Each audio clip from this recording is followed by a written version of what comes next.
Hi, Aries and Aries Rising. Here is your horoscope for November 2025. I'm Astrologer Joseph Anthony. Okay, as we're nearing the end of 2025, we have a very tricky month ahead because we have Mercury going retrograde. It's going to switch signs. And we have Uranus going back into Taurus for the last time in our lifetime. So this is going to be a very tricky month because many of you are going to be focused on financial matters this month.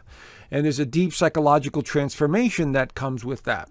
And I'll explain what that means in a minute. But first, if you're an Aries rising sign or a sun sign in Aries, this is a very general overview using sun sign astrology, using the tropical whole house system, where we divide every house equally and then we see where the planets are generally moving in that sign, because we put that sign on the ascendant right there. So if you're a sun sign or rising sign, this will pertain to you. Now, it'll still be accurate, about 75% to 80% accurate, but your own birth chart will probably be more accurate because every alignment is different. Everybody's birthday is different. Okay, so keep this in mind when you're watching horoscopes.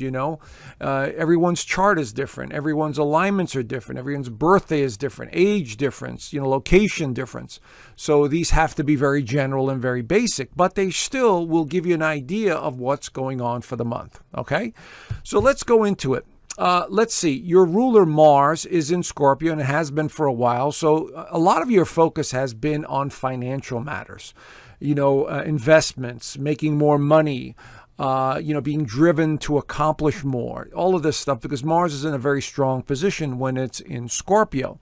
Now you see the sun is also going through Scorpio in this 8th house. This is the 8th house that represents deep psychological transformation. It's like the abyss. It's going down deep, deep, deep within your own subconscious. Okay, that's what it represents. But this house is also associated with a lot of other things, like other people's money, financial matters, taxes, insurance, credit card debt, anything to do with other people, having to do with connection to funding or obligations or money matters, even investments. That all falls under the umbrella of the 8th house and the 2nd house. Both of these are the money houses. And this month we also have a full moon in Taurus, which is also going to activate the 2nd house. So this month, especially the first half of the month, is going to be all about financial matters. Making money, how to make more money, taking care of debt, looking at your investments, trying to figure them all out. Maybe you're returning to something from the past. Maybe investments that you made, are starting to pay off. But financial matters are absolutely in the forefront this month. And we also have Mercury that's going to go retrograde back into the 8th house. So something from the past is going to resurface with regards to financial matters. Okay, so that's the foundation of what it looks like for Aries and Aries rising. So let's go deeper into some of the aspects. Mars, your ruler, goes into Sagittarius on the 4th. Now, this is actually pretty good because Mars in Sagittarius loves adventure. It's much more optimistic. It's quick-witted. It likes adventure. It likes to travel. It likes to explore. It likes to have fun. Mars in Sagittarius is all about having fun, but it's also very playful.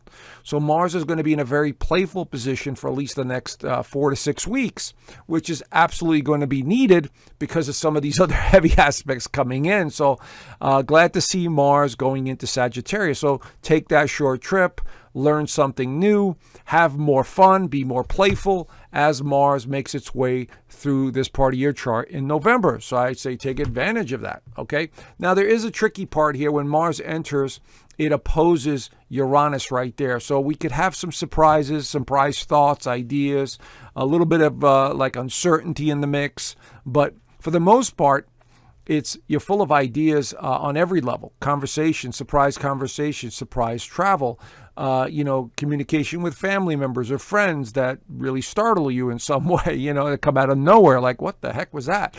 So there's that alignment when we have the opposition like that, especially to Uranus, which is sitting still here in retrograde. Now, it will go retrograde back into Taurus. I'll talk about that in a minute. But first, the full moon in Taurus right here in the 2nd house of income and values in the material side of life. So this again highlights financial matters. It'll be at 13 degrees opposing the sun. And both of these are the financial houses. So maybe there's an investment that comes in. Maybe you're making more money. Maybe you receive a check. All of that stuff is on the table. Full moons usually bring something to light. Maybe a sudden expense.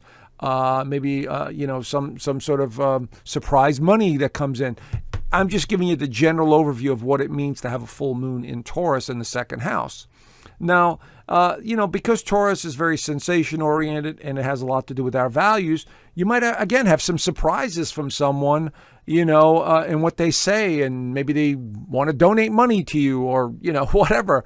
So, again, it is about realizing your value for yourself and other people, and the resources and investments. These are all being highlighted right at the beginning of the month, as you can see here on the 5th. Now, Venus will also enter Scorpio on the 7th, right there. And now this is also more beneficial for financial matters. But again, the theme is still finances. Venus is about partnerships. Scorpio is about intensity. It's about connections with others. And in the 8th house, it could bring in, extra income. Maybe you're thinking about new business ideas, but there's a deep psychological side to Venus in the 8th. This is like, thinking about your partnerships, your business partnerships, the friendships that you've had. It's like going down memory lane, really, because the 8th, the 12th, and the 4th all represent the past. So past emotions, psychological matters, relationships that you've had, ex-wives, ex-husbands, whatever. All being resurfaced in this 8th house. But again, the theme is transformation. Okay, so this Venus Scorpio is going to be very intense and it's going to be very driven, but it's going to be a great transformation that takes place. Now, here's that Uranus retrograding back into Taurus on the 7th, late on the 7th into the 8th, and it'll go into 29 degrees. It'll only stay at like 1 or 2 degrees below this. It's not going very far before it goes direct. But here we have the last time Uranus is going to go into Taurus.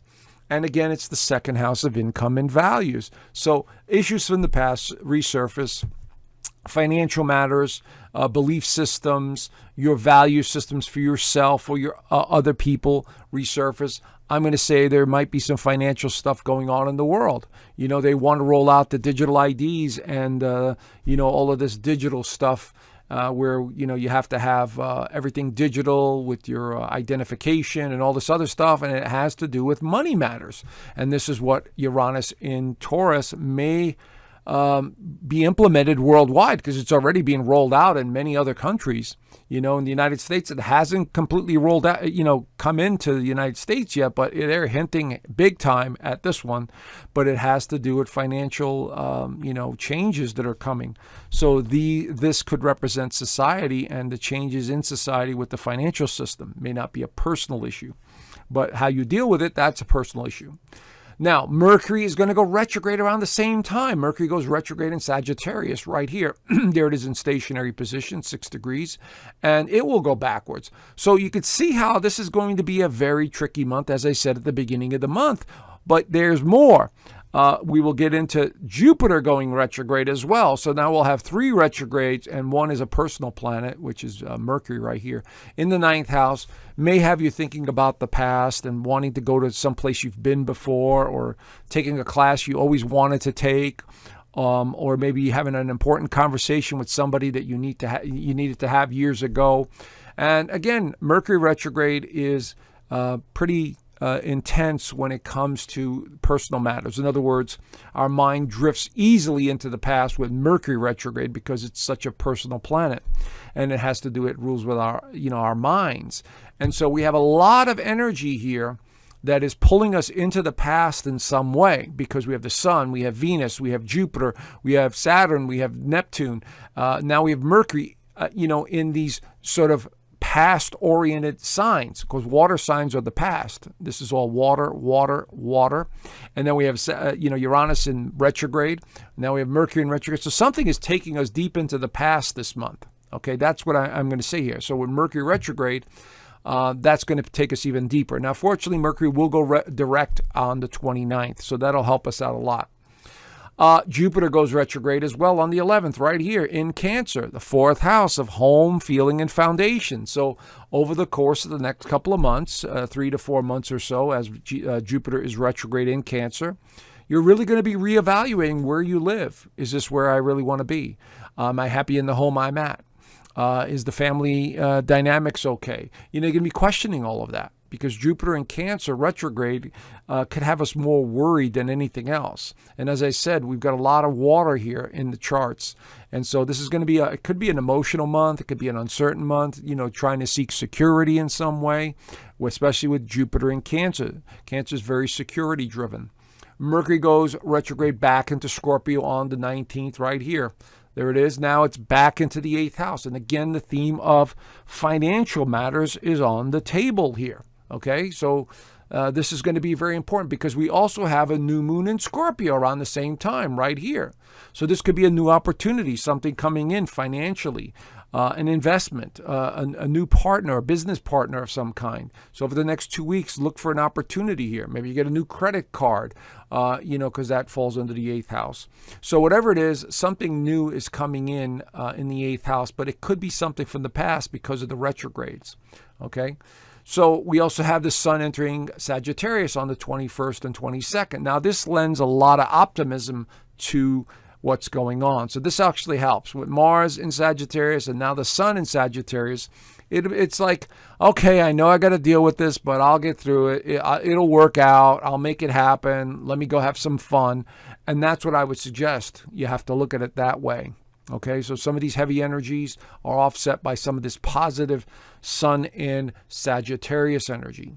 Now, Mercury fortunately goes direct on the 29th, right there in stationary position, and it'll start moving out. And so that'll definitely help you, with more optimism in what's going on with the financial picture. Okay, so keep that in mind. Anyway, this is the general overview. If you want to know more, I do an extended version of this in my Inner Circle community. As you can see here, I do the weekly astrology, the monthly astrology extended. We do the Zoom calls every Sunday. Members could, ask me a bunch of questions, and I could look over their charts. And we talk about what's going on in the world. I show you astrology. I go over many, popular people's charts.